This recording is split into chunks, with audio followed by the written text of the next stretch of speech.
Está começando um novo episódio do Fala Colega, o podcast do criativo brasileiro. Eu sou o Léo Becker e hoje eu tenho a honra de conversar com o Saulo e com o Rafa, da 404, que é um estúdio de inovação. A gente estava falando aqui, cara, como é que a gente fala do estúdio, como é que a gente dá esse nome.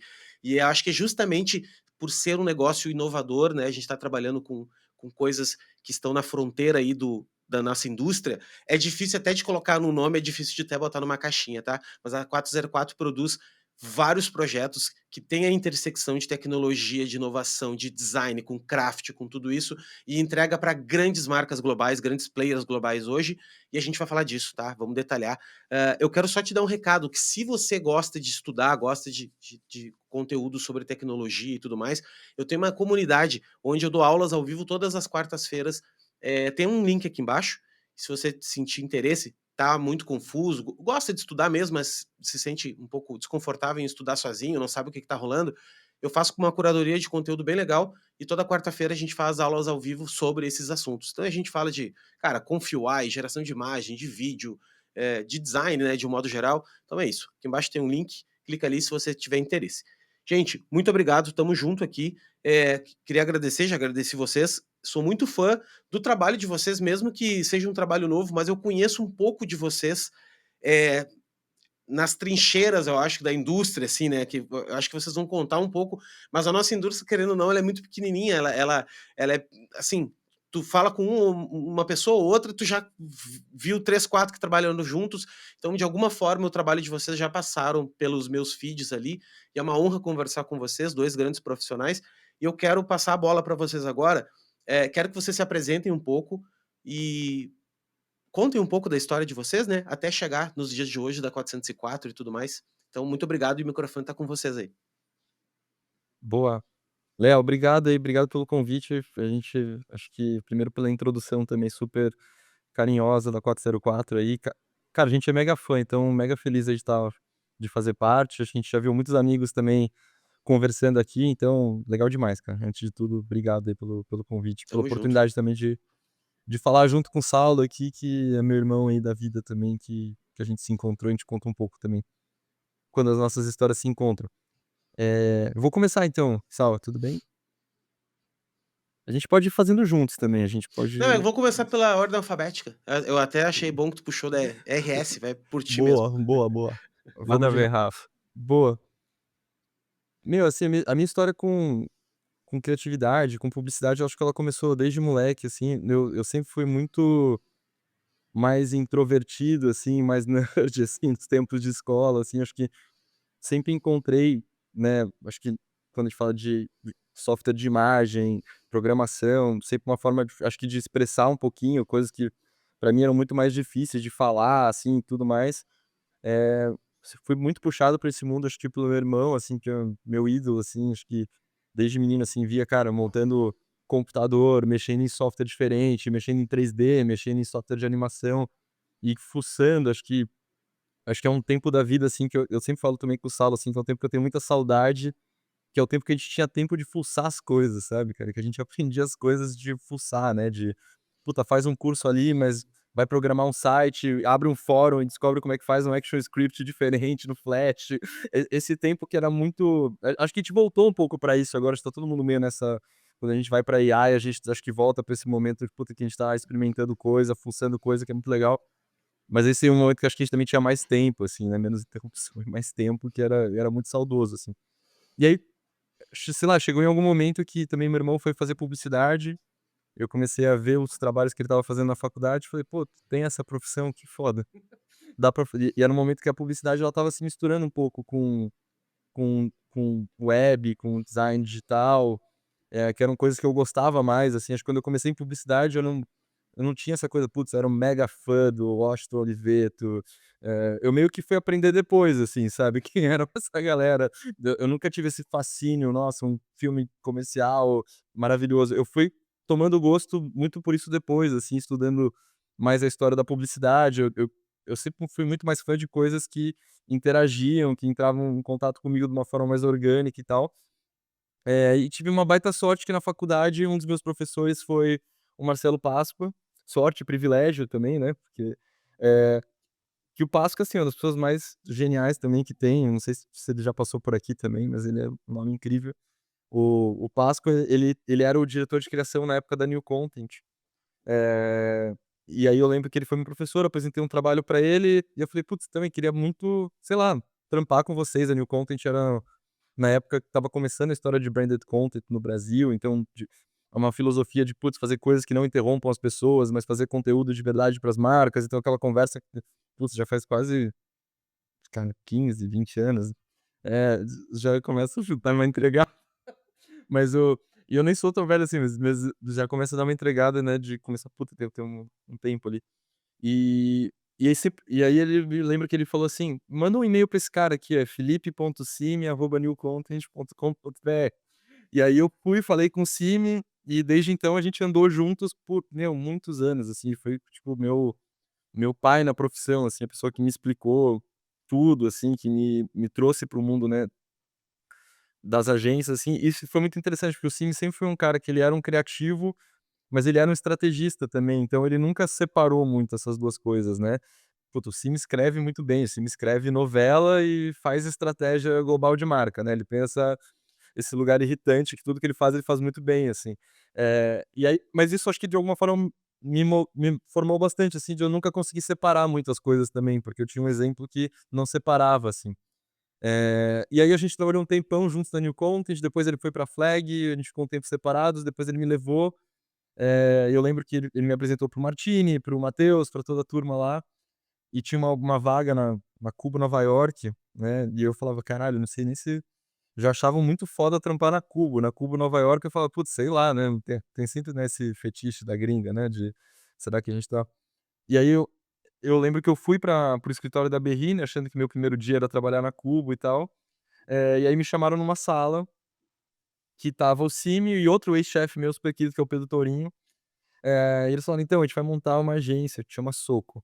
Na verdade, ela já tem feito alguns trampos, mas agora, tipo, é pra valer, assim, e daqui a 2 semanas a gente apresenta a Soco pra Netflix, um pitch Latam. E aí foi assim que minha história na Flag começou. Eu achei que estava indo pra um lugar, isso é muito Flag, né. E aí do nada eu caí na eu caí na e, putz, foi a melhor coisa que aconteceu na minha vida, assim, putz, a Soco foi um período incrível, a gente é legal que deu pra acompanhar o todo ali, né, tipo, puta, desde o da primeiro pitch que a gente teve que explicar o que que era Soco para um cliente pela primeira vez, até de fazer o trabalho com uma metodologia que a gente também estava construindo, e depois foi aí também que acho que a gente teve uma puta sorte de fazer o nosso primeiro trabalho muito grande, assim, que acho que foi o lançamento de Stranger Things com a Xuxa, que foi um negócio que deu uma boa bombada na época. E aquilo meio que tangibilizou o que que era Soco, né, acho que é um produto que ele acabou tangibilizando. Putz, o que que é earned media, por que que isso é tão diferente do PR, acho que quando a gente fez aquilo começou a ficar um pouco mais claro o que que era, né. E aí, putz, uma história super legal, super querida, foram, putz, muitas coisas acontecendo, um dos melhores momentos da minha vida, assim, com amigos e tudo mais. E aí chegou um momento que eu falei: "Putz, eu não sei, talvez eu precise também me reconhecer fora desse lugar, eu preciso experimentar outras coisas". Eu estava, tipo, há 7, 6 anos já na Soco. Muito intenso, pandemia na Soco, sabe, aquela coisa da intensidade master, né, e eu queria também experimentar outras coisas. E aí surgiu uma oportunidade muito grande na Cubo, que aí o Sim e o Martini me convidaram para assumir como CCO da Cubo, e foi incrível, porque aí que eu conheci o Renan, o Saulo, que o Renan é o irmão do Saulo, que a gente trabalha todo mundo todos juntos, a gente fala que a gente foi nesse momento que a gente estabeleceu o nosso trisal, que eu falei pra eles que a gente tinha um relacionamento sério e que a gente não se desgrudaria mais. E foi na Cubo também que a gente conheceu a Balestra, que também hoje é nossa sócia na 404, que é, puta, de longe a melhor pessoa de operations que a gente já trabalhou na vida. Eh, e gaúcha também, faca na bota, corredora de montanha, eh, que, putz, e aí a gente, acho que quando a gente estava na Cubo, a gente criou uma sintonia muito incrível e eu acho que teve um exercício legal, cara, já juro que eu já passo para o Saulo, que eu se deixar eu vou falando. Acho que teve um exercício muito legal que é a gente tem que imaginar uma coisa que era diferente, né, porque a gente já tinha Soco de um lado e a gente, putz, não dava pra fazer a Soco de novo, né, tipo, não fazia sentido também. E ao mesmo tempo que a gente achava muito foda o que estava acontecendo do lado, a gente tinha que imaginar uma coisa diferente. Aí que essa interação, eu, o Renan, o Saulo, a gente começou a Bali, a gente começou a conversar muito e começar a formar uma ideia do que seria essa outra coisa? E aí a Cubo e a Soco juntaram, a gente voltou a ser Soco, né, todo mundo aí, enfim, foi um momento também com uma potência muito grande, porque juntaram os talentos das 2 agências, formar uma super agência, mas aquelas ideias que a gente estava meio que construindo, elas ficaram meio adormecidas, assim, meio que a gente guardou, e a gente não é muito de deixar as coisas na gaveta, assim, a gente é muito fazedor. E a gente acho que ficou com aquilo muito pra gente, e acho que depois eu conto um pouquinho da outra fase, vou deixar o Saulo falar, mas acho que é um pouco da foi ali que surgiu um pouco da ideia da 404. Massa. E assim, né, cara, só antes do Saulo falar, quando tu tá no ecossistema da Flag, por exemplo, tu ter que reinventar alguma coisa é um certo desafio, assim, né, porque, cara, tu já tá trabalhando num nível que nem o que tem, o mercado entende direito. Aí tu tem que pensar numa parada que diferente do diferente, né, então realmente é um nível de inovação muito alto. Saulo, manda. Bora, Léo. Pô, só reforçando aí os agradecimentos que a gente já fez, mas, pô, valeu demais aí de estar trocando junto aqui, Léo. Eh, vou tentar não ser mais prolixo do que eu já sou. Eh, puta, mas eu acho que, sei lá, eu acho que eu tive, puta, sempre tive uma vida com muitos privilégios, assim, então, eu acho que moldou muito do que eu consigo fazer onde eu tô hoje, do que eu consigo fazer. Então, pô, eu tenho uma família incrível, meus pais, assim, pô, a gente sempre deram, pô, dentro acho que da limitação de época e tudo mais deles, pô, sempre incentivaram, deram, pô, muito amor pra gente. Então, pô, me deram irmão gêmeo, então, eu acho que eu já nasci numa grande vantagem. E aí também sempre foi um ambiente que sempre foi muito, favorável para aprender, sabe, Léo? Acho que, pô, tinha, todos os recursos ali disponíveis ali estruturais ali, então sempre foi o que estimulou muita coisa. E essa, né, comentei do o meu irmão gêmeo Renan, assim, essa existência compartilhada, ela fez com que naturalmente ele, assim, eu fosse aprendendo o fazer em conjunto, né, colaborativo, né, seja com o Renan ou com o primo ou com algum amigo. Então, assim, sempre foi muito, eh eh, espontâneo, assim, essa coisa de troca, né. Então, até acho que quando o Rafa comenta essa, né, que o Rafa, a gente fala que foi amor à segunda vista, porque ele conheceu primeiro o Renan, depois a gente se conheceu ali. Mas sempre foi muito bom, acho que trabalhar, acho que, não sei, assim, eu tenho a convicção que ninguém faz nada sozinho, então eu acho que, essa junção de energia, acho que faz as coisas potencializarem de outra maneira, né. Então, acho que a 404 também é um pouquinho disso, a gente também vai trocar sobre. Eh, e aí eu acho que cheguei meio na publicidade, acho que por acaso, assim, né, uma trajetória meio não linear, assim. Eu acho que, eh, estudos, assim, eu nunca fui academicamente dedicado, assim, sempre fui bem difícil, não gostava de escola e tudo mais, mas, por outro lado, assim, eu sempre tive também, acho que um incentivo de, puta, fazer oficina, curso, e acho que, determinados assuntos, aquilo virava, eu tinha um hiperfoco ali, virava noiava em alguma coisa.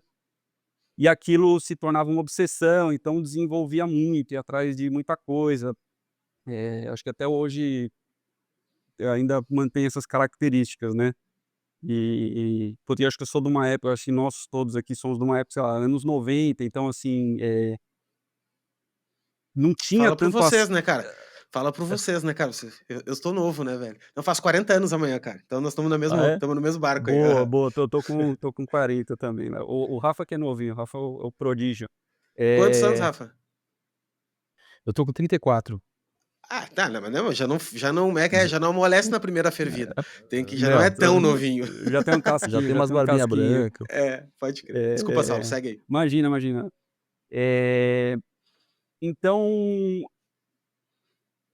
eu acho que foram aspectos que acho que foi fazendo esse fazer fizeram com que, eu desenvolvesse outros lados ali. Hoje sinto falta, assim, eu acho que, eu concluí, né, fiz faculdade, fiz iniciei pós, assim, mas hoje eu sinto que eu tenho talvez mais maturidade, acho que para academicamente, assim, tem coisa que eu acho que faz falta, enfim. Mas é aquilo lá, né, aquela coisa do momento, mas acho que voltando lá dos anos 90, acho que fazia com que a gente essa falta de acesso pela questão de até da tecnologia, assim, acho que fazia com que a gente se relacionasse diferente com as coisas, né. Então, assim, acho que isso, sei lá, né, sei lá, quando eu tive contato com skate, acho que não só sobre o praticar ali, andar de skate, mas, eh, pô, você tinha um universo ali de publicação, né, seja nacional, internacional, eh, tudo que envolvia aquilo lá, né, desde, puta, você tinha as Video Magazine, que eram as fitas, né, as produções audiovisuais ali, que tinha trilha sonora. Você descobria ali uma banda, aí você ia procurar aquela música, era um tempo para você conseguir achar essas coisas, né. E quando você achava, você compartilhava com alguém, alguém trocava com você, então era um tempo diferente acho que de relação que a gente estabelecia, que fazia com que a gente, se envolvesse mais talvez, acho que não era tão efêmero a coisa, sabe. Então eu sou dessa geração que, assim, tudo era, eh tudo tinha um gostinho ali diferente quando a gente achava ou descobria alguma parada, assim, não que seja diferente hoje, mas acho que hoje a velocidade que se dá, acho que a gente acaba não valorizando e perdendo muita coisa no processo, né. Eh, então acho que foi isso, acho que esses contatos que eu fui tendo não só com o universo do skate, mas acho que essa vivência também, você começa a ficar sempre morei em São Paulo, morei acho que um pouco afastado, assim, da região central, então sempre quando queria achar uma publicação, uma revista, você tinha todo um deslocamento, né, eu falava: eu ainda falo às vezes, né, porque eu também não moro, vou para o centro, né, vou em algum lugar, vou achar, sei lá, uma banca de jornal que tem alguma coisa, uma livraria que fica em tal lugar, um sebo. Tinha o deslocamento, aí eu acho que essa vivência, urbana ali, pô, né, pegar o metrô, eh sempre me encantou muito, acho que estruturalmente a cidade com todas as hostilidades e todos os, tem várias questões, mas desde essa parte estrutural de, pô, como é o metrô, como são as estações de metrô, como são as sinalizações do metrô, isso sempre foi uma parada que, sempre despertou uma curiosidade, pô, como é que a parada é, como é que a parada funciona, por que que é assim, por que que é assado. Então acho que, eh visualmente as coisas sempre me impactou, e aí sempre tinha uma questão que já vinha na questão: "Pô, mas como é que isso daqui foi feito? O processo da parada?". Então eu acho que foi isso que foi meio motivando e foi levando meio para mais para a indústria, acho que da comunicação. Então, eh, eu acho que, assim, eu sou, formado em desenho industrial, então acho que tem uma relação com o fazer né, o design mais no designar das coisas, na função que, fez muito sentido, acho que para o que a gente traz hoje para 404. E aí dentro das empresas, trabalhei em produtora, teve momentos que o Renan e eu, a gente, foi cada um para um lugar, aí foi trampar em agência, conhecer um pouco da vivência de agência, porque eu acho que era um lugar que reunia muito. Puta, desde produção de audiovisual de filme, abertura de câmera, pós-produção, trabalhava imagem nesse lugar muito, eh, matricial da coisa, desde você captar, editar, desde você sobrepor com motion, então, uma ilustração, foi um lugar que a concepção, né, das coisas, então foi um lugar que a gente encontrou todas essas disciplinas juntas. eh, e aí depois a gente acho que foi pingando de lugar em lugar, trampamos com, pô, muita gente foda, acho que pô, trampei na Léo, trampei na época do Rui Lindenberg, do Javier, acho que uma galera que, enfim, que é da fundação ali das coisas, até depois, sei lá, fui passando, fui na Kickway, trampei com Digos, trampei com, enfim, o Hugo, o Zandonal, o Maurição, acho que Cris, uma galera muito legal, assim, que fez com que você vai se renovando ali, né, você vai tem um lugar ali quando, pô, já começa, você fala assim, pô, se questionar muito o que você tá ali, o que você tá fazendo, vai colocando você em contato com outros movimentos. E aí, fez com que a gente fosse pingando em vários lugares, conhecendo, aprendendo com um monte de gente, até a gente ir para a Flag estava num movimento de, eh, enfim, eles estavam concebendo um núcleo ali de design, a gente foi lá para formar esse núcleo, e aí a gente, foi a primeira vez que a gente entrou em contato também com a Flag, a gente não conhecia, e aí a gente acabou meio que tendo essa troca, porque, enfim, ela era um núcleo que estava começando, era quase que um spin-off, ali, uma empresa ali dentro dentro do grupo de outras empresas, e aí a gente começou a fazer muita coisa com a Cubo, o Renan e eu. E aí nesses cruzamentos a gente conheceu o Rafa. E aí foi esse amor à primeira e à segunda vista. Aí a gente conheceu também, pô, conhecemos uma galera, conhecemos muita gente incrível, assim. Aí depois tem essa fusão, a gente começa a trabalhar muito mais perto também. Conhecemos, pô, a Bali também, que é irmã nossa. Eh, e aí acho que a gente vai estabelecendo uma relação muito foda ali eh, acho que sinergeticamente ali, né, mas acho que uma admiração também do jeito que cada um olhava para o que fazia ali, com o que tinha de relação com o trabalho. Então, isso acho que foi o que foi alimentando a gente para, né, para poder ter esse momento, chegar nesse momento que a gente, se junta ali e começa a operação da 404. Então acho que meio resumidamente, acho que é meio isso, Léo. Aí acho que Arrasou, meu, arrasou.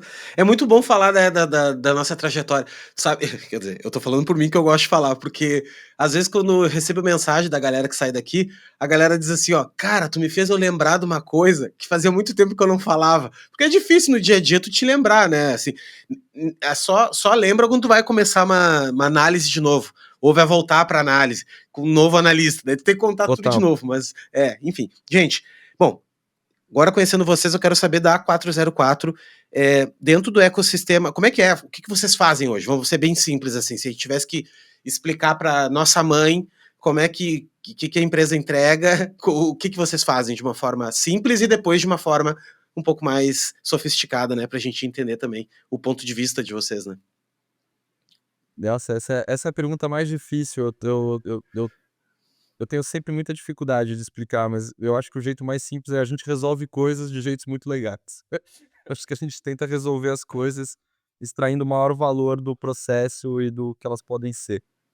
Eh, a gente começou a 404, estávamos todos na galeria, foi um convite muito legal, assim, esse momento que a gente dá o pulo, né, da Flag para o ecossistema da galeria, foi um convite muito legal do Edu, do Rafa, que acho que enxergaram também no nosso trabalho uma perspectiva muito complementar ao que estava acontecendo ali. Eles estavam naquele movimento, cara, super ousado, né, putz, eles montaram uma agência no meio da pandemia com os maiores clientes do Brasil, uma agência que já nasceu com 300 pessoas, sem ter computador para comprar, porque estava tudo fechado, né, nesse nível de ousadia ali, e e eles queriam manter esse pace, né, esse pace de, tipo, de estar renovando, de estar construindo e tudo mais, foi aí que eles fizeram um convite pra gente, se juntar ali como, né, como sócio da galeria. E foi um momento que a gente topou, porque a gente achou o desafio também muito incrível, né, a gente adora começar coisas também, então acho que tem essa coisa que nos move bastante, de poder construir, de poder, construir as coisas quando elas ainda podem fazer sentido, né, que acho que a gente sabe também quando a gente chega numa corporação que já tá há 10 anos, putz, você tem que mudar muitas estruturas para conseguir fazer, né, o que você acredita e tal. Então foi um momento muito legal, e a gente, mas ao mesmo tempo que a gente se juntou, a gente também tinha esse lugar, putz, aquelas coisas que a gente conversava ali na Cubo, aquelas coisas que a gente deixou na gaveta, que a gente faz com isso, assim? Eu acho que o Edu e o Rafa também sempre souberam, assim, que essas coisas eram, em uma hora, poderiam se tornar uma coisa ali dentro. Acho que o Edu sempre teve essa perspectiva da galeria ser uma holding, ela não ser uma única agência, né? Ele olhava muito por essa perspectiva, acho que para resolver os desafios dos clientes hoje, uma agência só não vai conseguir. Ela não vai conseguir ser boa em tudo, ela não vai conseguir ter tudo que um cliente precisa. E ter o ecossistema é a melhor forma inclusive de renovação. Uma puxa a outra o tempo todo, né? Então, acho que isso a gente entendia muito o poder disso também. E aí ele fez o convite pra gente, assim, no momento que acho que isso começou a aflorar na gente, foi um momento também que a gente recebeu o convite do Edu, assim, o Edu, eu lembro que ele chamou a gente e falou, a gente tava muito, cara, será que a gente deveria montar uma coisa aqui dentro, assim? E ele virou e falou, putz, vocês não querem montar uma empresa? E aí foi meio assim, que a gente montou, que começou a 404, assim, meio que eh, o Edu, o Rafa, a galera lendo as nossas mentes, assim, tipo, e falando, putz, vamos montar. E aí a 404 ela surgiu como esse espaço, né, que a gente começou a chamar de Innovation Studio, que ele é entre uma consultoria estratégica, então a gente consegue olhar estrategicamente para as marcas, para os negócios, num layer que ele não é o layer McKinsey, né, que é um layer super deep de negócio, o BCG, esse layer, né, Accenture, né, como lugar, mas um layer que consegue fazer uma conexão, né, desse espaço com o espaço de comunicação com muita vivência, né, acho que a gente tem muita vivência do como se produz, do onde que estão os nós dessa coisa, né, por que que a teoria não vai para a prática, mas ao mesmo tempo a gente gosta de olhar para os desafios de uma perspectiva mais estrutural, assim. Então por isso que a gente olha muito para esse layer de consultoria estratégica, né. A gente fala muito com os clientes, sei lá, sobre questões meio cabeçudas, assim, tipo, puta, você fala sobre suficiência de mídia, por que que a gente não fala também sobre suficiência de assets? Como que a gente constrói hoje uma arquitetura de construção de assets para o mundo de hoje, né? Como que a gente prioriza coisas? Então tem esse lugar meio consultoria estratégica, um outro lugar de design studio. Então, pra gente, design é o nosso jeito de pensar, é o nosso tudo que a gente faz hoje é by design. Então, design é a palavra mais forte que a gente tem hoje dentro da 404. Então, por exemplo, a gente acredita que um dos grandes problemas do nosso mercado é êxodo de talento, e também uma questão de que a gente viu a nossa vida toda, né, por todas as agências que a gente passou, talentos que em algum momento estavam, né, tipo, suprimidos, assim, né, tipo, pessoas incríveis que a gente vê que vão para algum lugar e do nada aquele talento some. E a gente entendeu que isso acontecia porque as agências em gerais, no geral, elas são péssimas de desenhar elas mesmas. Então elas são, eu brinco que são grandes cidades de São Paulo, assim, que elas vão crescendo e elas vão pendurando as coisas em volta, mas a experiência de trabalho, ela não faz com que o talento floresça, de uma forma geral. E aí, desde isso a gente fala do design, o design de nós mesmos, o design de como a experiência de trabalho aqui na 404, ela precisa ser diferente para abraçar esse talento e potencializar esse talento. E o terceiro lugar é a agência criativa, né, tipo, de trabalhar a criatividade como um motor e tudo mais. Então a gente tem que ter essa perspectiva, assim, a criatividade com muita função e pensando sempre numa perspectiva mais estrutural das coisas. E aí a gente chamou isso, que não tinha nome, de Innovation Studio. E eu acho que, Bom Léo, demais. também complementando o Rafa, acho que quando a gente, enfim, né, a palavra é super gasta e acho que cria várias associações, mas assim, design mais esse lugar de desígnio que a gente tem de desenhar determinada solução, ou desenhar estratégia, ou desenhar operação, né? Eu acho que não existe algum resultado sem o processo, né? Então, para a gente, esse design, né? Esse orientador é o que faz com que a gente chegue nessas soluções, seja ela acho que numa resolução de uma marca, ou seja ela numa questão de, né, de construção de uma library de assets, eu acho que é nessa perspectiva. Então tudo, quando a gente fala que é muito o que orienta a gente, é nesse lugar, assim, né. Perfeito. E só para fazer um adendo também, que acontece que eu percebo, assim, por que que existe uma tendência bem grande de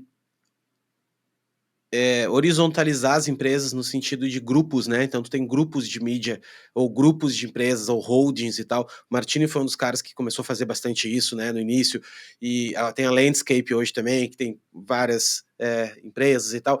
E aí eu estava trocando uma ideia um dia desses com não sei quem, e uma das coisas que deu um insight para mim que é o seguinte, ó, se tu parar para pensar, o grande lance hoje não é tu ter uma empresa com 300 pessoas, é tu ter 10 empresas com 30 pessoas em cada, ou até menos às vezes tu pega empresas que tem 10 pessoas, 5 pessoas, são mega sênior, são muito, muito diferenciadas e elas conseguem por se conectar essas outras empresas e tu ter suporte entre elas, tu não precisa ter um staff gigante, porque tu consegue, né? E também tem uma outra coisa que é o lance do nível sênior, que quando tu vai chegando no nível sênior, normalmente tu não tem muito o que fazer, sabe? Tu pensa, cara, ou eu vou virar realmente um cargo de liderança e tal, e às vezes, dependendo de tu tá, tu não tem como fazer isso, porque, né, existe ali um limite e tal, e aí tu acaba se frustrando, daí tu não... E aí eu acho que uma das inteligências de empresários e galera que tá hoje nesse tipo de negócio é que, cara, olha só, em vez de tu ir embora, velho, vamos montar um negócio então, velho. Me diz aí qual é a tua tese que tu tem, o que tu acha, e como é que eu posso te ajudar a construir esse negócio também, né? Então eu vejo muito isso, assim, eu vejo muito uma visão, inclusive do Martini nisso, inclusive do Grip na landscape disso, que são, cara, chegou num nível que, pô, eu quero esse cara perto de mim, mas eu também sei que ele não pode ser meu funcionário mais, não faz mais sentido ele ser meu funcionário, né? Ele tem muito a contribuir, a crescer e a fazer. Como é que eu dou suporte para esse cara fazer, né? Então eu percebo isso, assim, um movimento muito legal, inclusive. Eu acho que, de repente, sempre existiu, tá? É que eu fiquei velho agora também, e agora eu comecei a olhar para esse lado, sabe? Eu comecei a olhar assim, do tipo, olhar em volta e pensar, puta, tem um monte de ecossistema legal, assim, que eu poderia me conectar com os caras a fazer uma parada que eu não perco a minha autonomia e ao mesmo tempo é um ecossistema, sabe? Tudo anda junto e tal. Então, muito legal. Achei. Só queria dar esse adendo porque eu vi Total. a história de vocês e é bem isso, assim, que rola, né? Su super. Eu acho que tem acontecido, Léo, acho que nem você falou, acho que talvez hoje se formatou numa perspectiva que, isso daqui criou uma nomenclatura pra coisa, né, e passa a ser mais fácil de identificar quando, virou uma holding, virou, enfim. Eh, e acho que, vem evoluindo, acho que a gente também desenhou, acho que eu acho que acontece isso, né, pra você conseguir manter esse talento perto, mas a gente tem olhado também pra uma capacidade da gente, e a gente tenta desenhar a 404 uma capacidade da gente não se limitar e não a gente, né, você ficar restrito também para aquele ecossistema. Então hoje a gente desenha a 404, a gente, assim, ela é, pô, a gente trabalha com várias outras empresas que fazem exatamente o que a gente também faz em determinada entrega. Então, eu acho que, esse formato ele tá em evolução mesmo, sabe? Acho que Perfeito.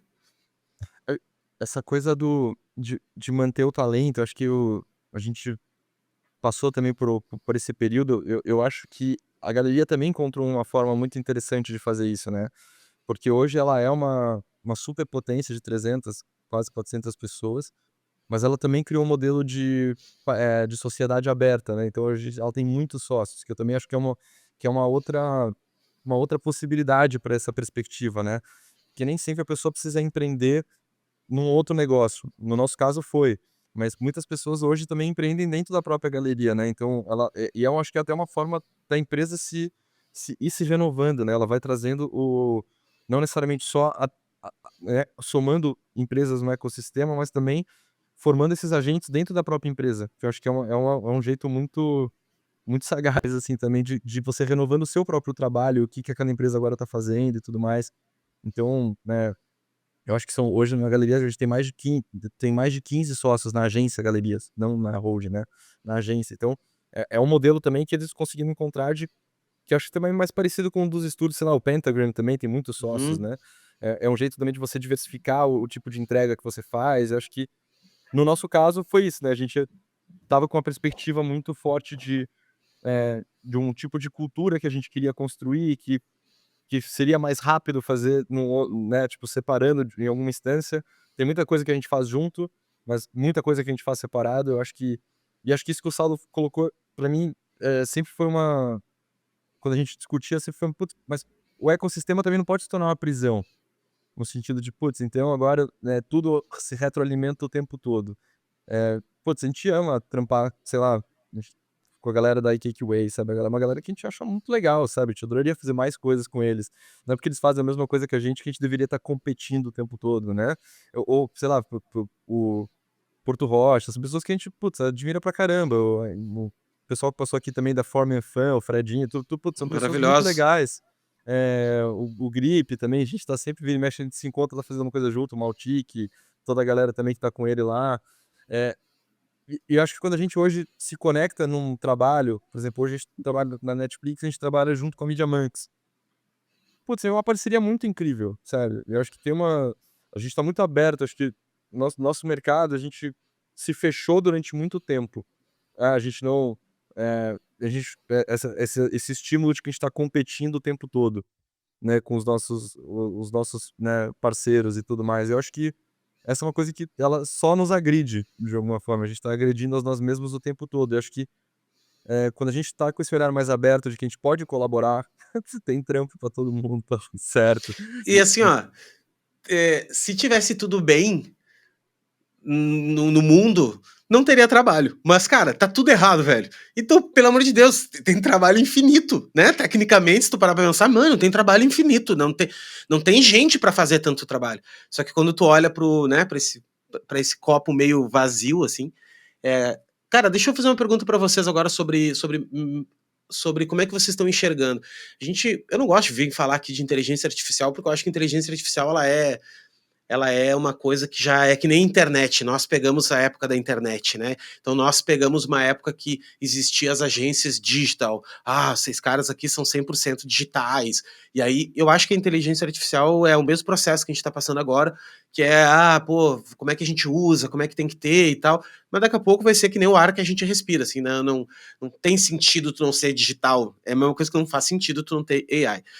Mas o que eu queria saber é o seguinte: como é que vocês enfrentam, principalmente que vocês trabalham numa camada um pouco estratégica, com o cliente ter um poder que antes ele não tinha, de criação mesmo, assim, né? Um poder assim de o cara chegar pra ti com um briefing e, mano, ele já chegar com a peça semi-pronta, entendeu? O cara tá ali.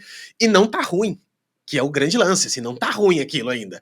Como é que vocês estão encarando essa situação e como é que vocês estão mudando um pouco essa dinâmica do que é valor nessa cadeia? Que antes era o valor estava em projetar, de repente, né, em materializar, e agora ela passa para uma outra camada. Como é que é para vocês hoje? Quer começar aí, Rafa? Eu acho que, olha, Vai lá, eu vai acho lá. que tem acho que para cada, assim, cada caso um caso, assim, eu acho que se o cliente está muito bem resolvido com o que ele gerou através de algum tipo de ferramenta ali, e se ele acha que aquilo funciona, eu acho que cabe a gente avaliar e trocar com ele, né? A gente trabalha sob, a gente é comissionado, né? Acho que a gente traz toda a nossa perspectiva técnica porque aquilo faz sentido ou não faz sentido. Mas acho que tem muita coisa que antecede, né, a questão de, né, que nem você falou, assim, acho que a gente passou por esse momento, né, até dentro de agência, o online e o pessoal de offline, acho que o que é digital, o que não é, até virar uma coisa que a gente não tem separação. Eu acho que hoje já tá quase com isso, né, tipo, de alguma maneira a gente sempre alimentou algum tipo de, machine learning ou inteligências artificiais, só que não tinha a interface que a gente tem hoje, né.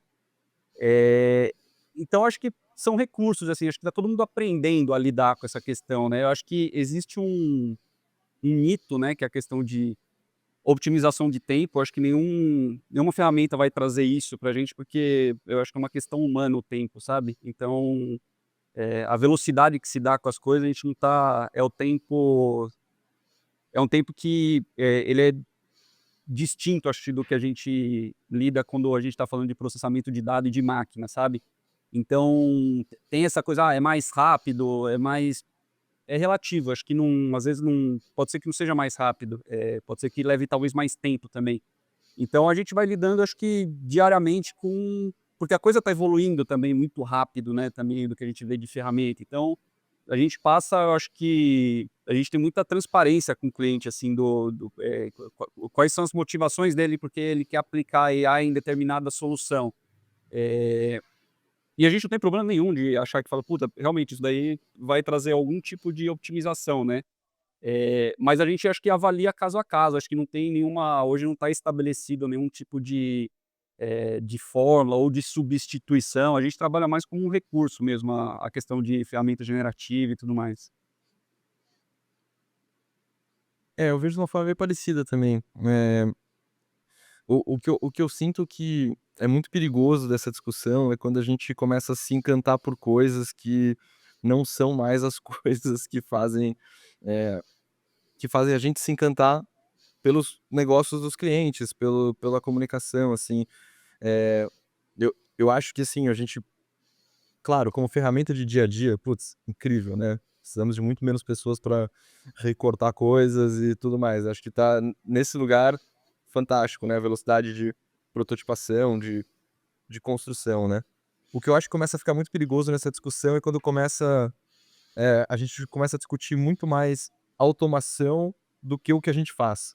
Eu sempre dou uma eu sempre veio para mim um fluxograma que alguém numa palestra explicando que, putz, a gente vai lá, a gente faz um data lake, a gente passa por um sistema que é um DAM, que puxa com AI de uma forma os assets, eles se montam, geram 1 milhão de peças diferentes que atingem seus clusters de uma forma muito contextualizada, na hora certa, no momento certo. Você olha lá, é um banner azul escrito em branco, com uma foto distorcida, e que não diz nada sobre nada. Então eu sinto que também, eh a sistematização ela é muito importante. A gente vem de um mundo não sistematizado, a gente tem que sistematizar, e eu entendo a importância da gente colocar isso na discussão. Acho que a gente é bem nerd, a gente adora sistematizar coisa, e tal.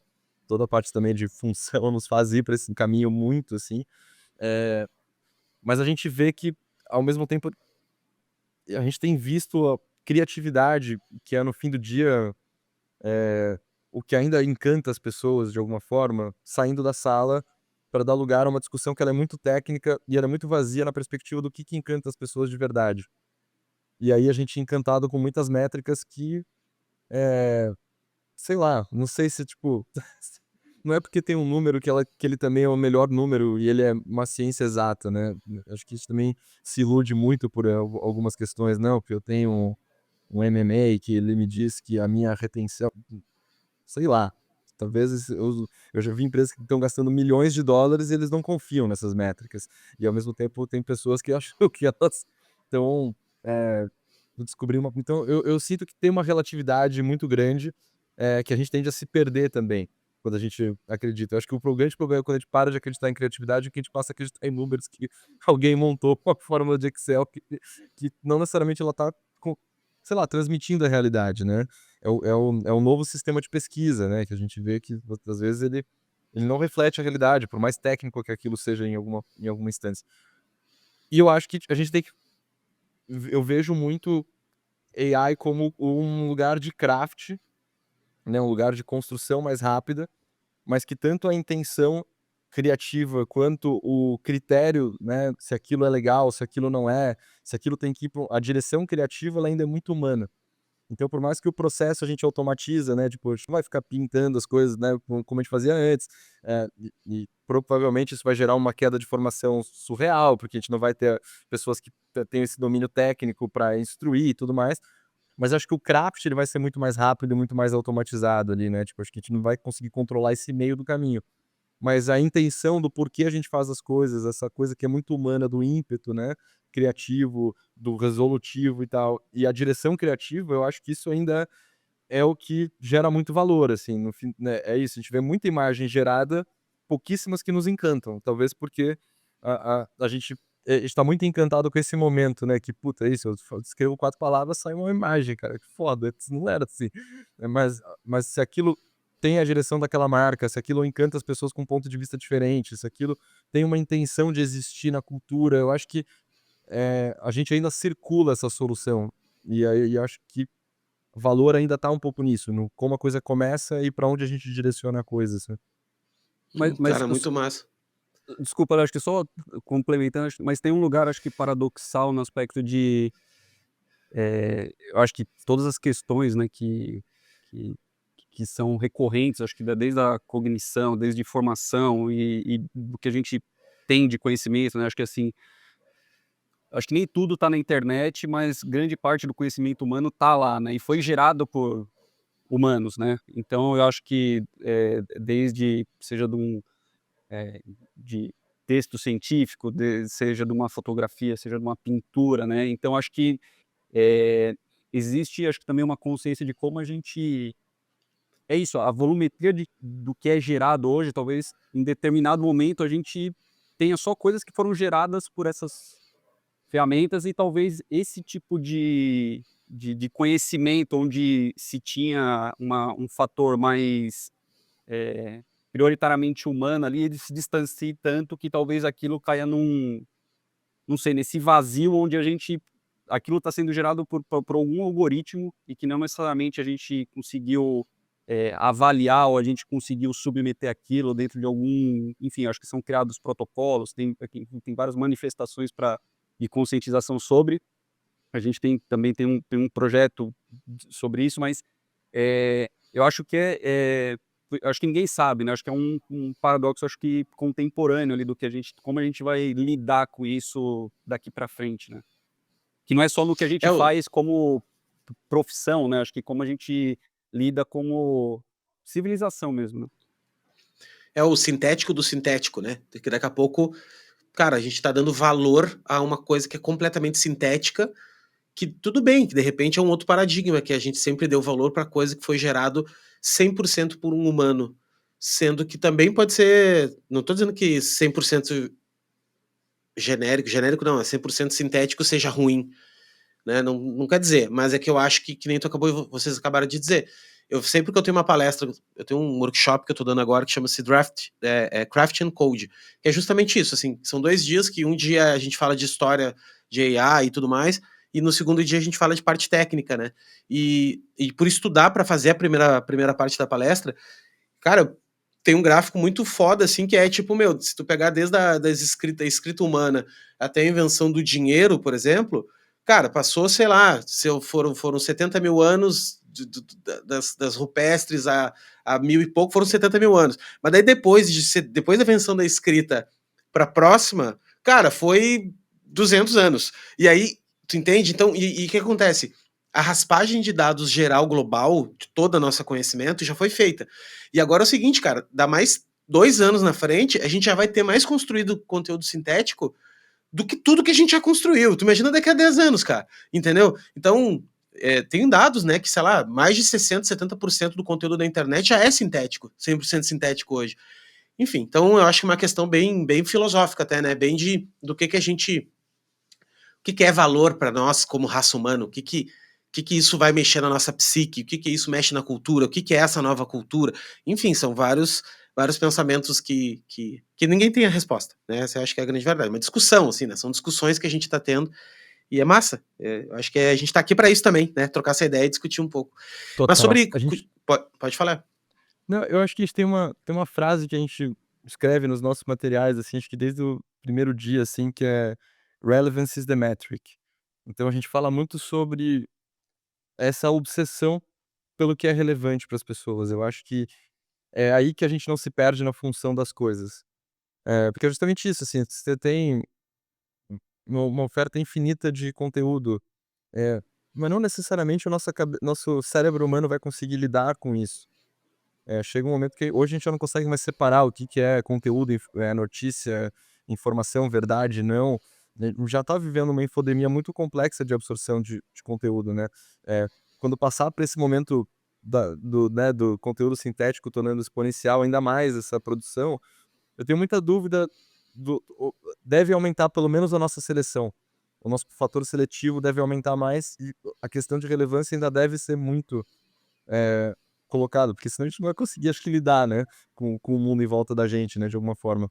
Então acho que essa busca do que é relevante para as pessoas, o que é relevante para a cultura, para o trabalho, acho que é até uma responsabilidade nossa como pessoas de comunicação, assim, né, não produzir mais ruído nesse mundo, sabe. Acho que tem um respeito que a gente tem pelo tempo das pessoas que consomem as coisas que a gente faz, pelo tempo do cliente que escuta uma proposta numa reunião, pelo nosso tempo de trabalhar em coisas que fazem sentido, do jeito que faz sentido, porque eu acho que essa perspectiva do que é relevante, do que o cérebro consegue assumir, de quanto tempo eu tenho, né, essa parte a gente ainda não conseguiu tornar exponencial na vida, né. A gente ainda Não, tem e tempo quando tu limite. vê aquelas propagandas assim de são 2.000 templates de N8N para você. Cara, quem é que tem tempo para ver 2.000 template? Ou aquela coisa assim, não, o treinamento tem 200 horas de treinamento. Cara, 200 horas, isso é um problema, na verdade, isso não é uma vantagem, né? E aí tu falou uma parada que é muito legal, cara, que é o respeito. E esses dias não, faz um tempo pra cá, eu comecei a pensar assim, por exemplo, cara, notícia de AI. Eu produzo conteúdo profissionalmente hoje, né? Então vem uma notícia de AI. Eu penso, cara, será que vale a pena eu passar adiante que lançaram a versão 3.1 agora? Que amanhã, semana que vem, vai estar 3.2? Sabe, será que vale a pena? Será que vale a pena mais uma caixa, mais alguém dizendo, sabe? Ou será que não vale a pena eu esperar passar um mês? E daí passou um mês, eu digo, olha só, cara, olha o que aconteceu neste mês.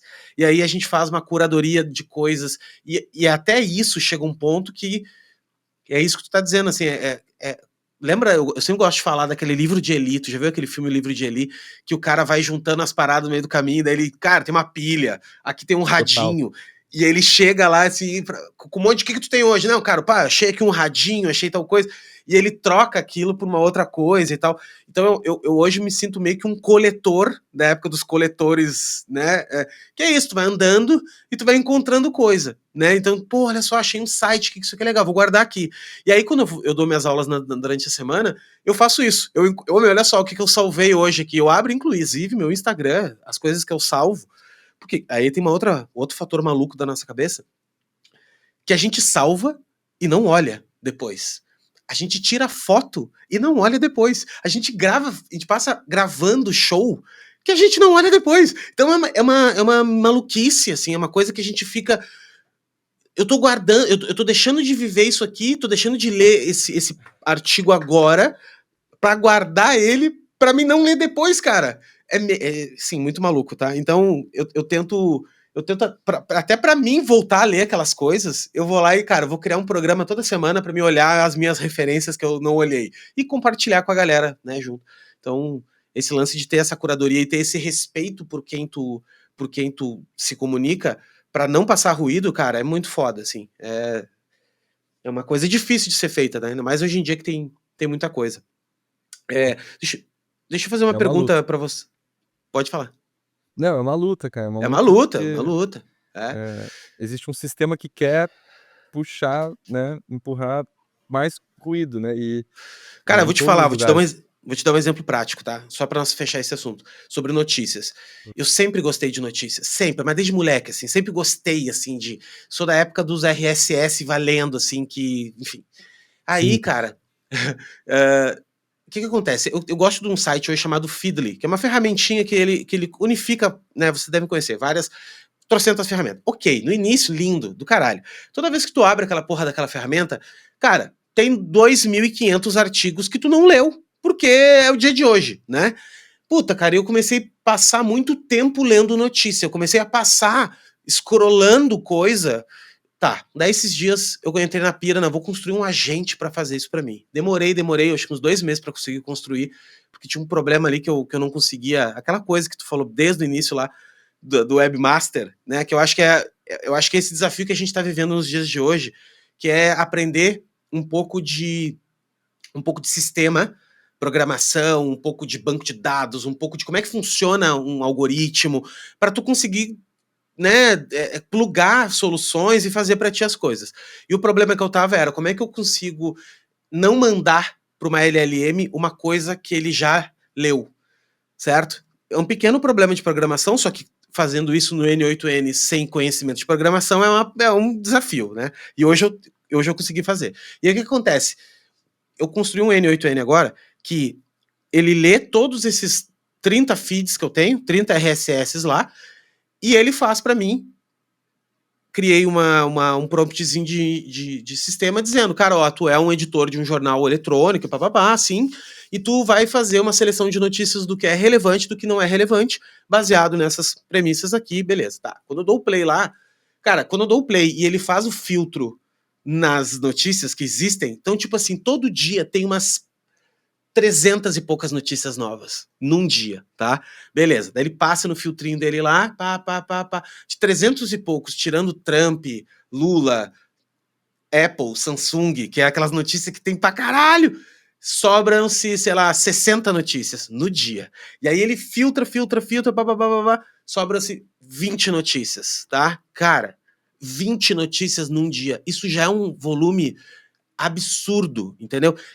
E aí eu tô dizendo 20 que nem são relevantes. 20, sim, foram as que ele mais ou menos achou que seria relevante. Que é esse tipo de coisa. Ah, o VO3 agora tem a versão 3.1, por exemplo. O que eu quero dizer com isso, assim?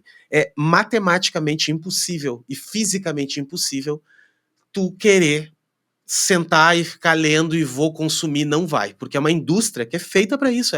Ela necessita criar volume, entendeu? Então, se tu tá do lado de cá, meu, isso que a gente tem um conhecimento muito de um nível muito mais esse aí, um nível muito mais hard de entender exatamente o jogo e tudo certinho. A gente já não consegue, cara. Tu imagina uma pessoa assim que, sei lá, o cara é advogado, o cara tem uma outra profissão que nem conhece nada de tecnologia, não sabe nada. O cara se sente realmente com um problema, que ele não vai conseguir nunca estar atualizado, ele sempre vai ter um problema, né, na vida. Então eu só queria dividir com vocês isso assim, porque é bem isso que a gente estava falando, né? Esse excesso de coisa e acontece em todos os níveis. Inclusive até no nosso nível acontece. Se tu pegar a revista, sei lá, eu gosto muito do MIT, por exemplo, que eles fazem uma curadoria legal, assim, né? Então eu pago uma grana lá só, eu pago uma grana dos caras para ter um feed que alguém fez isso, sabe assim? Que alguém foda fez isso ao menos, porque daí eu sei que eu tô olhando ali, eu poderia encontrar aquela informação em outro lugar, mas o fato dela estar naquela lista, para mim, faz sentido. Então tá, ok, ela tá na lista desses caras, então esses caras eu acho que vale a pena eu né, ler, enfim, parar para ler, né? A era da curadoria, eu acho que é isso que a gente tá Não, vivendo. e é humanamente impossível mesmo, eu acho que, pô, não é à toa, sei lá, né, assim, o maior número de casos de ansiedade que a OMS, né, aponta ali, não dá pra gente lidar, assim, é opressor, assim, a questão, né, de como sistemicamente a coisa vem num volume, num estímulo que não dá pra acompanhar, tipo, não rola, sabe. E eu acho que vai gerando isso, vai gerando vários gatilhos, a gente vai adoecendo também, enfim, aí entra em várias camadas, né. Não, é total, é isso. Deixa eu fazer uma pergunta para vocês que é uma coisa que faz tempo que eu percebi por estar lidando bastante com gente júnior e aluno e gente mais nova, assim, é, mas que agora vários estudos estão saindo, que é o problema de a juniorização tá acabando, né? Então, o que acontece? Qual era a escala normal de um júnior? O júnior chegava numa agência, em um estúdio, em um lugar, no mercado de trabalho, ele sentava do lado de alguém que manjava um pouco mais, e ele ia pegando ali, recortar foto, ele ia pegar, sei lá, trocar layout, trocar texto em layout, ele ia ficar fazendo essas tarefinhas por um bom tempo, e daí daqui a pouco ele já começava a machine learning, né, o human learning dele ali, e aprendendo padrão, e aprendendo opa, aprendi, já sei começar a fazer. E aí ele ia evoluindo. Não tem mais isso agora, né? Não tem, assim, e eu via isso empiricamente, agora eu vejo por fatos mesmo, assim, se tu pegar, ontem saiu um outro estudo bem profundo sobre isso, porque não tem, porque o que acontece, um cara que é sênior hoje, ele consegue fazer quase todas as etapas que um júnior fazia, automatizando alguma parte do processo, né? Então, eu preciso de um cara para cortar meus vídeos. Velho, eu tenho uma ferramenta que faz isso super bem. E ela é exponencial, né? Ela é exponencial, não, ela é generativa, ela vai me gerar 100 cortes. Se 3, 4 tiver bom, tá bom. Então, ok, é só apertar botão, entendeu? E vai. Como é que vocês enxergam hoje esse problema? Esse problema não, esse problema, né, de uma forma geral, dentro do ecossistema de vocês, e a opinião de vocês nisso, né? Como é que vocês enxergam? Se tem uma saída, que tipo de coisa que os júniores hoje deveriam, então, se focar, então, porque, né, se a parte técnica, de repente, vai ser mais difícil, será que tecnologia, de repente, então, são nós que estamos mais velhos, de repente tem muita gente que não é tão foda de tecnologia, enfim, o que vocês acham? Pô, eu acho que, né, assim, a resposta de $1 milhão, né, eu não é difícil de avaliar, acho que a capacidade de cada um. Eu acho que o que a gente tem o que eu sinto, assim, vou falar bem pessoal, assim, não é nem eu sinto que a capacidade de interação humana e vontade de aprender, ela tá diminuindo. Então, hoje é muito difícil, eu acho que por várias questões, a gente estabelecer onde essa troca, ela é uma via de mão dupla ali de aprendizado, né. Quando eu tô você mesmo, Léo, assim, com as dinâmicas de workshop, acho que, né, de que você estabelece, acho que o ensinar você aprende muita coisa também, né. Então é uma troca ali, né. Então eu acho que, a gente tem vivido um momento que, cada vez mais tá difícil estabelecer essa troca, né, de aprendizado. Então, óbvio que eu acho que tem coisas que você inevitavelmente vai delegar para alguma "Puta, eu preciso editar isso daqui, preciso", mas o porquê eu preciso editar, o porquê eu preciso, né, movimentar, o porquê que eu preciso substituir ou alterar, eu acho que isso é uma, acho que é mais intelectual, né, então a gente precisa, eh, aí de novo, né, esse compromisso com a conscientização de como é que a gente tá como esses recursos estão sendo estimulados, assim, no aspecto, pô, como é que foi a formação, né. A gente vem de uma acho que não só da questão de pandemia, mas esses ensino tipo o EAD, eu acho que como foi configurado, eu acho que, individualizou e tirou o fator humano ali de troca ali, de você aprender ali com alguém que está te ensinando e você também ter a capacidade de avaliar que, né, eu preciso ter uma dedicação para ter o conhecimento, para ter, eh, o é isso, eu acho que não só com o que a gente faz como com pessoas mesmo, assim, para o cara ser atleta, para o cara ser qualquer ele tem que dedicar muita hora ali para ter o domínio de alguma coisa. Então, às vezes, eu acho que a gente está num momento que a gente precisa, acho que avaliar como é que a gente tá interagindo nessas trocas, sabe, como é que e cada vez mais eu acho que, o tempo que é estabelecido também das entregas e da relação com o cliente, é sempre você tem que minimizar tudo, sabe, o erro precisa ser minimizado, todo o processo precisa ser minimizado. Então, às vezes, também, onde está esse tempo que a gente também está porque é isso, a gente, beleza, vamos concentrar em pessoas sêniores, né. Mas sei lá, né, é um recurso que a pessoa vai aposentar ou a pessoa vai, né, vai desencarnar em algum momento ali da vida e você não tem mais e aí como é que tá essa formação, sabe? Então acho que a gente tem que olhar mais para o lugar, matricial de como a gente forma, como a gente olha para isso daqui, como é que a gente dá as condições para as pessoas conseguirem e estimula o aprendizado ali para a gente conseguir se desenvolver, sabe? Eu eu acho que nessa perspectiva também do não ter espaço para o erro, que a gente que é uma cultura, enfim, super corporativa também, que a gente vai assumindo, é é muito louco, porque a gente tá sempre buscando o novo, o que vai conseguir gerar um efeito, mas em todos os processos a gente faz para que o novo não possa existir, que não tenha espaço para experimentação e tudo mais, né. Então, eu acho que essa é uma das grandes coisas, as empresas começaram a tentar minimizar o espaço de teste, experimentação e, portanto, inovação, e aí acabam abraçando a entrega como uma coisa do tipo, um monte de coisa que já existe aqui, então uma cara que com cheirinho de inovação toma, né, entrega como se fosse uma coisa nova. E isso tem dificultado muito, assim, você ter, né, enfim, o tempo ele é importante para interação e tudo mais, e para formar pessoas, e para isso acaba prendendo a gente numa perspectiva de uma geração que ela também é complexa, né, porque o que é legal pra gente já não é mais legal que uma turma, assim, né. E a gente e essa troca que a gente fala, ela é muito importante, assim, pra renovar o trabalho, pra e eu entendo muito esse uma coisa que a gente vem percebendo, assim, por mais que a gente seja mega do remoto, tipo, putz, a gente porque nos permite trabalhar com pessoas em vários lugares, de tipo, sair do eixo Rio-São Paulo, tem uma série de vantagens que elas são incríveis, assim, mas tem a sombra disso que é, meu, uma pessoa júnior hoje que não tá do lado por exemplo, de uma pessoa mais sênior, ela demora muito mais pra aprender.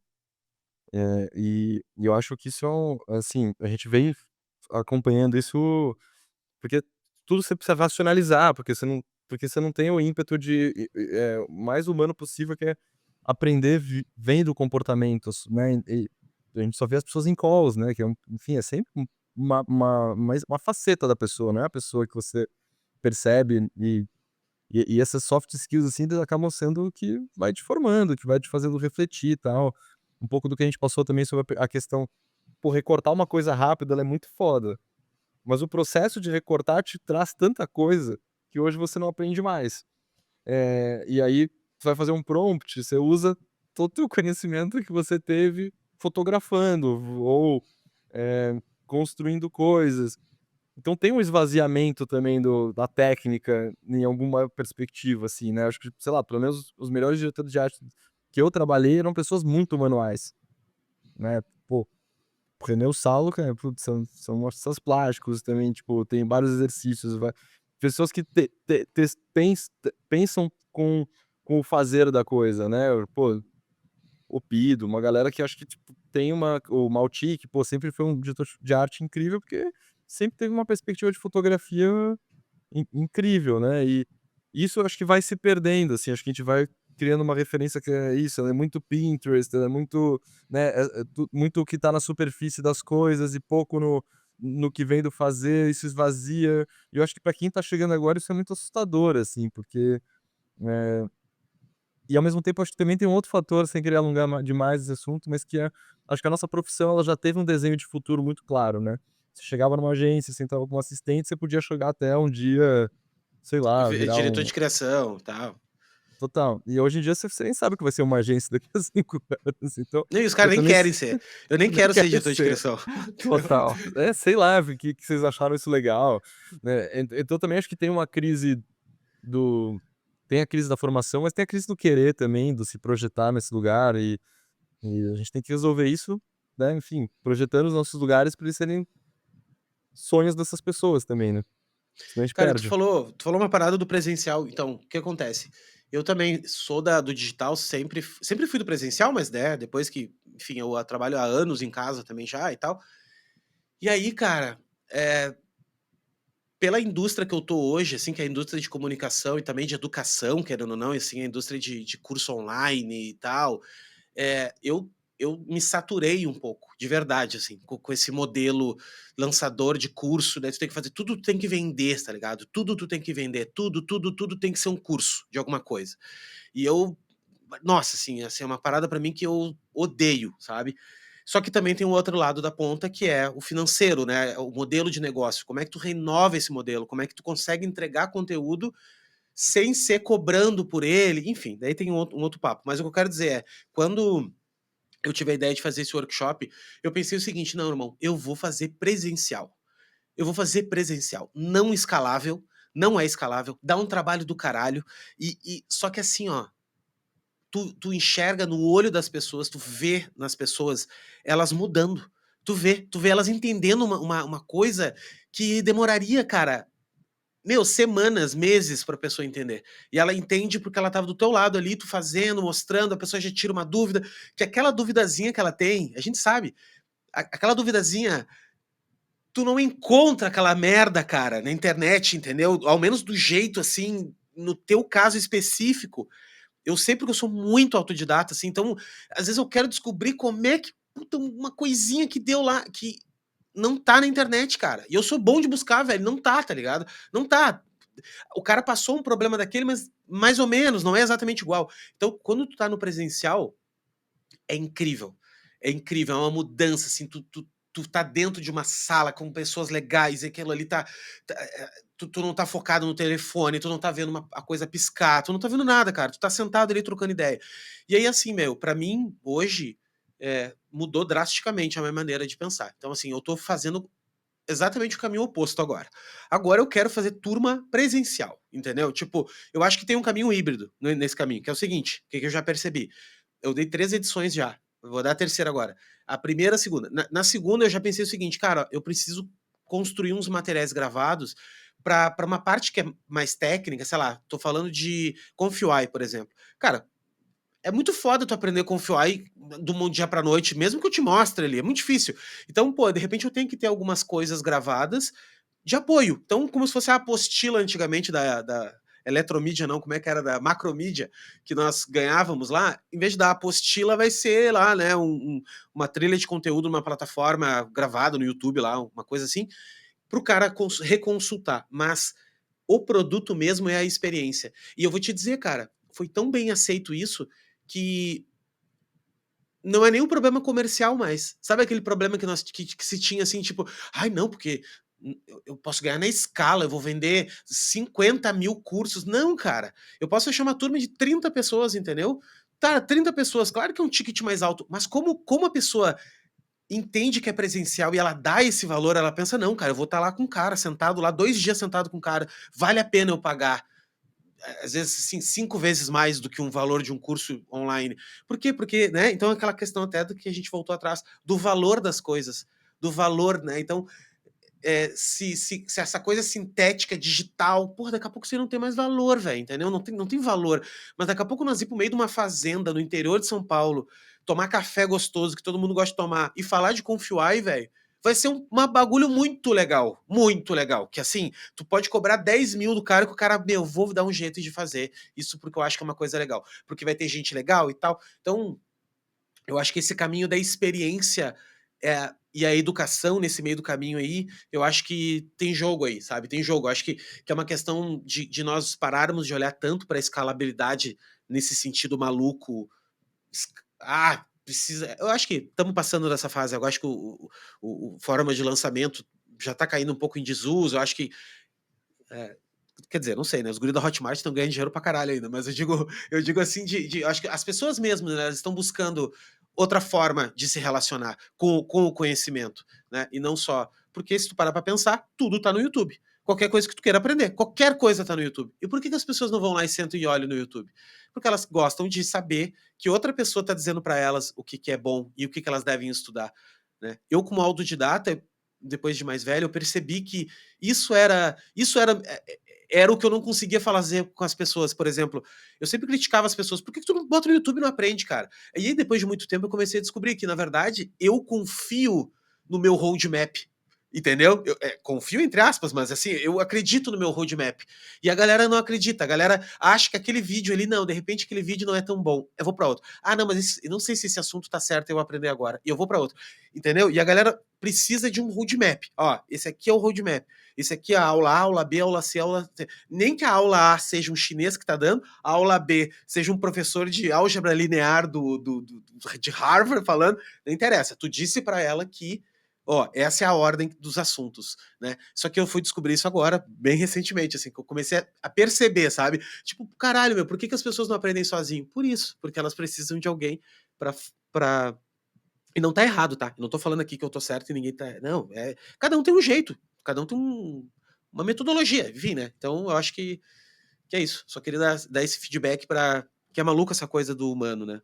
De... Que já é o reflexo da galera tentando lidar com excesso também de informação, né, a galera busca referência. "Puta, eu vou com o Léo, porque eu sei que o Léo tem esse trabalho, ele produz esse tipo de conteúdo", já vira um filtro que a pessoa tem de lidar com as coisas, e que eu acho que é uma coisa que, por exemplo, as marcas têm muita dificuldade de fazer. Elas não conseguem ainda, tipo, se estabelecer: "Putz, eu vou assistir isso porque é Dove que fez, porque eu gosto da perspectiva dessa marca", porque de alguma forma a gente comprometeu essa percepção das pessoas entregando uma série de coisas que elas não queriam ver em alguma instância, e depois a gente quer chamar de conteúdo. Que eu acho que esse é o grande, tipo, a gente não a gente tem eu acho que esse fator, assim, do quem faz, do teu ponto de referência pra lidar com esse excesso também que o Céu comentou, tipo, que sei lá, talvez seja uma das poucas essa era da curadoria, né, tipo, talvez seja uma das poucas formas que a gente tem de lidar com isso, que combina com o nosso cérebro, né, e não com sei lá, um sistema generativo aí Generativo, é. Não, que, cara, é e tu legal, acabou de mas falar. é isso. Tu acabou de falar a parada foda, que é as marcas elas querem ocupar um espaço que só se consegue ocupar quando tu tem. Não é ética a palavra, porque tem muita marca que é ética, não é isso. Mas quando tu não fez algumas coisas. Vou dar um exemplo pra ti assim. Se eu aparecer hoje na internet falando assim, ó, cara, eu vou fazer a semana do Confuai. Nessa semana do Confuai, você vai. Esse discurso que faz parte do discurso de venda de um curso, que é uma metodologia, tananã, tananã, se eu fizer isso hoje na internet, as pessoas vão dizer assim: caralho, olha ali o Léo, velho, se vendeu, fudeu. Fudeu, fudeu. Por quê? Porque todos os podcasts, tudo que eu já gravei na vida, eu falo mal disso, entendeu? Que eu chamo da Semana do Amendoim. Então o que acontece? Se eu chegar a fazer isso, e eu não tô questionando que não funcione, eu até acho que funciona, por isso que a galera faz. Se eu fizer isso, eu vou estar me vendendo, tu entendeu? Só que daí o que que acontece? Uma marca, cara, uma marca tem acionista, uma marca tem que faturar, velho. Uma marca, aí tu chega para um board da PepsiCo lá, de uma marca, não sei o que, e diz assim, olha só, cara, nós vamos ter que realmente rever esse açúcar aí, porque, velho, isso faz mal pra caralho, entendeu? Então a gente não vai poder mais fazer. Não, né, meu? Não vai dar pra fazer, porque, né, tu entende? Então é muito difícil, é um discurso muito dicotômico do tu ser uma Patagônia, uma marca Patagônia, que também tem as suas mazelas, mas, porra, os caras vendem uma parada muito foda, ou uma Nike que os caras fabricam coisa com criança, né? Sei lá, tô dando só assim um panorama, né? E até de repente dei dois exemplos que não são tão bons, mas de tu ser uma marca no capitalismo, tu ser uma marca realmente com propósito e, puta, conseguir entregar 100%, e aí se valer de ser uma marca auditor, uma marca que consegue dar o seu parecer sobre assuntos, e ao mesmo tempo ser lucrativa, e ao mesmo tempo, né, puta, na verdade, isso é a resposta do milhão também, né, que eu acho que tá todo mundo buscando isso, assim, né, então, Mas legal, acho puta que, discurso. só retomando, eu acho que nessa formação, acho que o presencial é. Eu não estou falando que assim, uma coisa não substitui a outra, mas eu acho que é essencial, porque você vê a pessoa resolvendo outros problemas que não aquele só, sabe, que a gente está resolvendo. Você vê o cara, sei lá, você vê a pessoa ali abrindo um livro que de repente não tinha nada a ver com o assunto, mas ele fala: "Pô, fui", que não, porque a gente vê um fragmento, né, quando a gente está dentro dessa interação, digital ali, ainda mais quando você entra em reunião, quando você entra, né, nesse fluxo do trabalho, você é muito parametrizado aquele tempo que você tem e aquilo lá é determinante o que vai ser falado, o que vai ser discutido, né.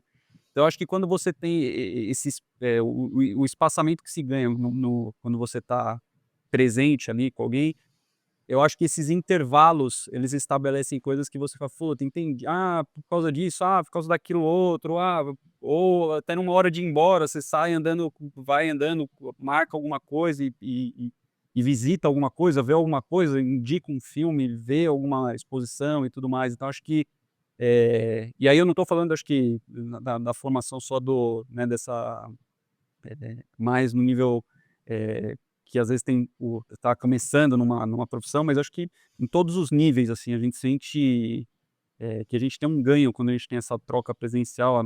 A Bali fala que a gente é viciado em presencial, mas, é é muito diferente, assim, acho que o como você constrói, óbvio, acho que tem uns momentos ali que você tem que internalizar muita coisa, tem um momento, acho que todo mundo aqui tem uma característica, pelo menos o Rafa, né, momentos introspectivos, mas quando a gente precisa resolver determinada coisa ali, potencializa, você vê um falando de um assunto, o outro falando de outra coisa, então acho que talvez, esse equilíbrio, né, do que a gente entende como é essencial quando a gente precisa estar junto e tarefas menos, importantes ali, a gente estabelecer que isso a gente pode fazer remotamente, talvez a gente seja um lugar que a gente tenha um crescimento, sabe. Eu acho muito, cara. Acho muito isso. E tu falou no bagulho dos fragmentos, que é isso mesmo. Eu sei que quando eu faço um curso, se eu vou fazer um curso gravado, eu tenho um script. E eu falo aquilo. Quando eu vou dar uma aula ao vivo, por exemplo, uma live, cara, é do caralho. Porque o que acontece? Eu tenho um problema, e aí aquele problema, puta, não instalei tal, sei lá, agora voltando ao papo do ConfIO. Ah, deu um problema aqui num Node, sei lá o quê. Cara, eu tenho que resolver aquele problema ao vivo. E aquilo ali não estava no script, aquilo ali não estava. E aí o jeito que eu lido com a situação é muito importante, assim, o jeito de pensar que é principalmente, né, que é, se deu esse problema, o cara resolveu desse jeito. Pô, será que eu não consigo resolver também? E aí, enfim, eu acho que é isso mesmo, assim, não são muito mais detalhes que se passa no presencial do que não só no presencial, acho que até também no ao vivo esse, quando eu faço esse formato um pouco mais ao vivo, claro que é bem menos impactante, mas também tem essa coisa de não estar scriptado, né, então, enfim, é isso. Total. Gente, amiga, muito obrigado por este papo, irmão, espero que a gente tenha conseguido falar bom, falamos de um pouco de cada coisa, acho que isso é legal, e é aquele papo que a gente poderia falar, né, de tudo, enfim, infinitamente aqui.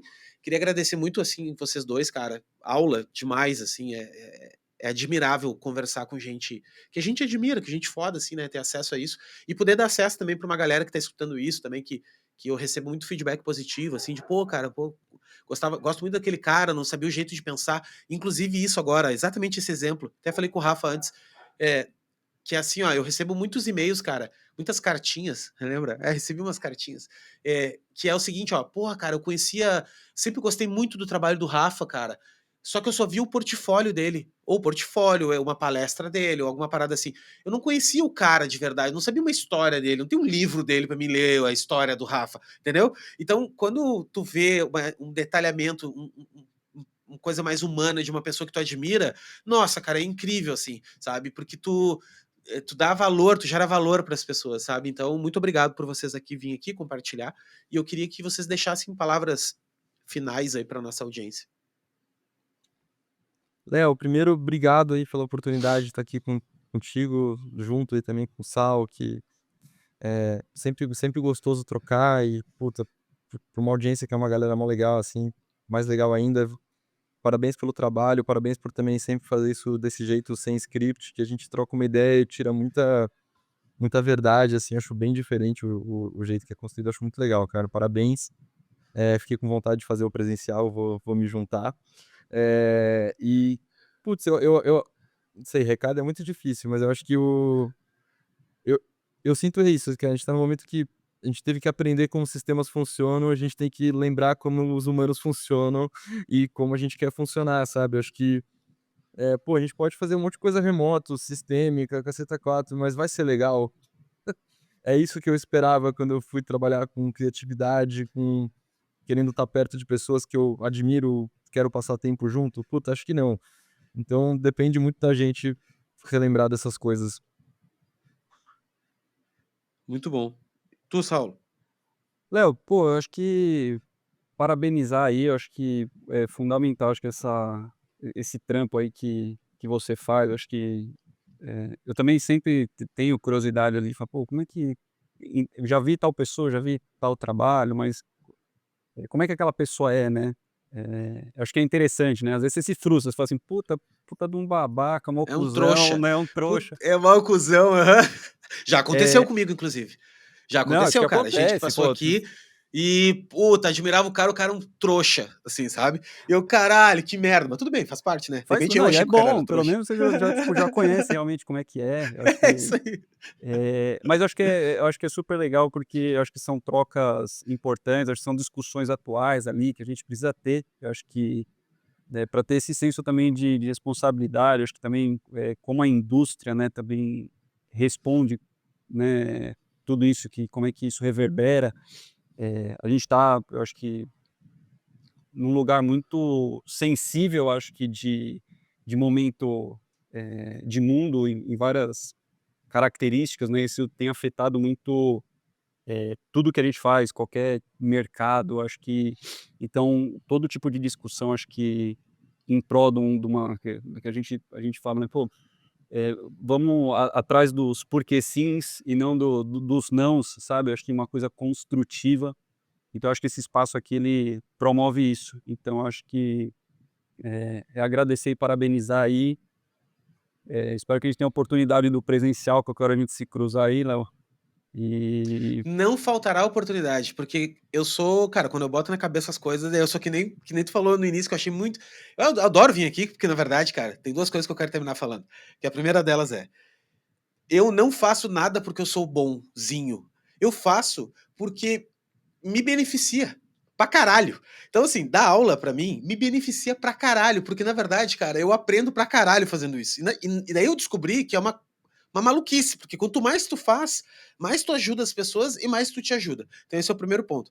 E o segundo ponto, cara, que quem faz, para mim, a bênção de trazer vocês aqui, todas as pessoas que passam aqui, também é pra todo mundo. E também é pra mim. Porque eu acho que é uma troca que existe, cara. Esse é o jogo, sabe? E aí tu falou uma outra coisa do hiperfoco. Cara, a mesma coisa. Tem dias que eu levanto, cara, quero aprender tal coisa. Esses dias eu tava na pilha dos Arduino. Irmão, eu fiquei, eu acho que uns 3 meses, cara, nos negócios dos Arduino. Agora eu nem abro mais. Mas assim, tá lá. entendeu? A informação eu sei que tá em algum canto, em algum momento, eu sei que eu vou, né, e é isso, cara, é a vida do nerd, né, o cara tá sempre buscando e se sentindo frustrado às vezes, porque: "Porra, não sei nada, não sei nada". Não, porra, sabe um monte de coisa, cara, então relaxa. Então É obrigado, tá, isso, gente? é isso. Tamo Valeu, junto. Léo. Vamos E assim, ó, colecionando aí essas coisas.